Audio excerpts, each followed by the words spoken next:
Hey, welcome back everybody. Thanks once again for being here for another video. So this morning I'm outside and it is 50 degrees. Awesome. My kind of temperature. If you caught the last video, I was bucking up a lot of this mulberry, and as you can see here, we've got sawdust plumb out to here because that's where this pile originally started. But today a little bit switching of gears. Got the Lamar hooked up to the Silverado, and I'm heading to the farm. I need to get some more of that good mix of logs over there that have been on the ground since April in a pile over there. I need to get some of that home so that way while I'm splitting, I can mix it with this mulberry. And as a matter of fact, I'm going to split it and see what the moisture content is. Now, these are smaller diameter logs, 8 to 12 inches. So hopefully some of that maple and cherry that's over there is already starting to dry. With oak and stuff like this mulberry, it won't dry at all until you get it bucked up. The ends will start drying, but until you get it split, it retains that moisture because it starts out at like 50% moisture on a green tree like that. So that's the plan. If you want to come along for the ride, we're going to get to the farm and start bucking up some logs, bring home a load in the trailer, and I'm dumping it right here, and we're going to be able to get a good mix split. Now, if some of that wood is a lot drier over there, I'm probably going to split it right into totes, and I've got another shipment of totes coming today, hopefully, so because I'm out. Last video you seen me splitting mulberry, that was the last tote I had. So it's time to get more totes and get more wood here so we can continue the grind of getting stocked up for next season.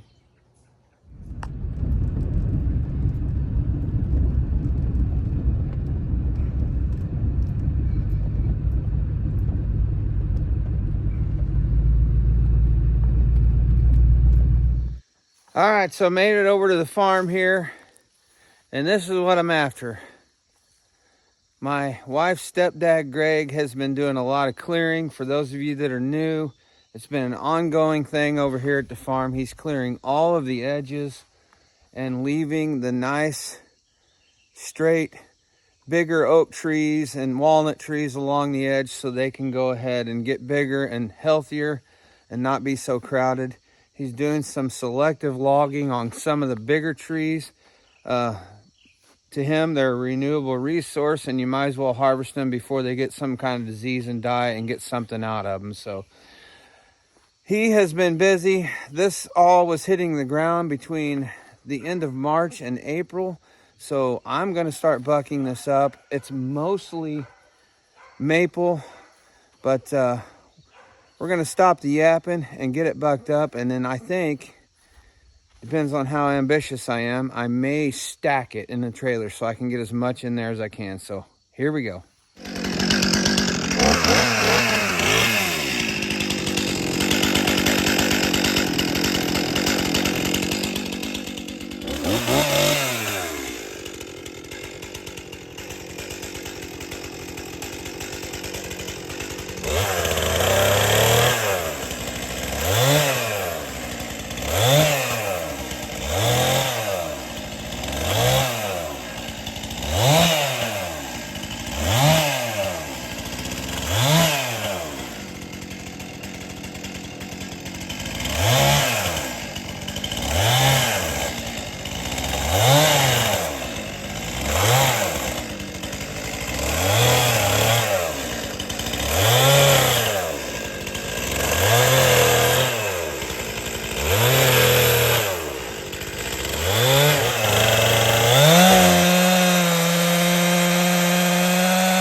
All right, everybody. Thought I'd jump on with a quick voiceover while this was in time lapse to talk about my two saws. A lot of great saws out there, and you know what? Whatever saw works for you is the best one for you. My opinion, in my area, Stihl is more available than any of the other brands, and that's what I've always had, and that's just what I've stuck with. 261 and the 400C you're seeing in this video has been my go-to saws. I can't complain about either of them, and just really enjoy running both the saws. I run a couple tanks through each of them here, cutting up logs here that everybody's probably saying would be great logs for a processor.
You guys okay?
So you might have noticed while I was cutting, the chain was getting rather loose.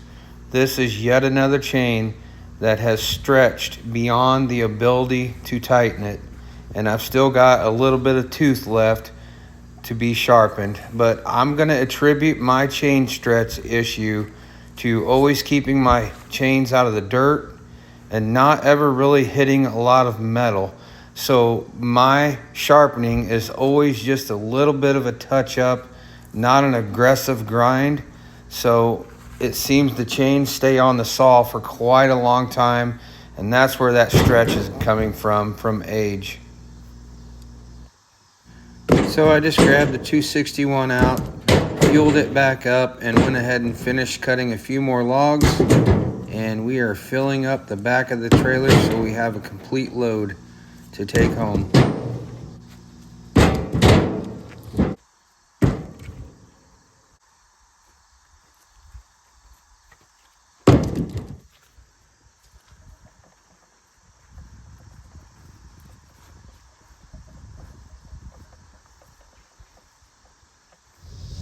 So there you go, back home with another load of beautiful, manageable size rounds of maple and elm for the most part in this load. And that was my goal for the day. I wanted to grab the two saws, head to the farm, and start working up some of the logs that have been on the ground over there for about 5 months at the time of this video. That way, while I'm splitting, I can mix it in with the mulberry that you're seeing in the front part of your screen there. And as far as the two saws go, the 261C and the 400C, for me and for what I'm doing here in my small wood yard, are the perfect pair of saws. The 400 is big enough to cut the bigger stuff I'm getting in, and the 261C is such an enjoyable saw. You could run it all day if you had to. So that was my goal. Just wanted to cut a small load and get the saws out, but I appreciate you guys being here for another one. Until next time, get outside. See ya.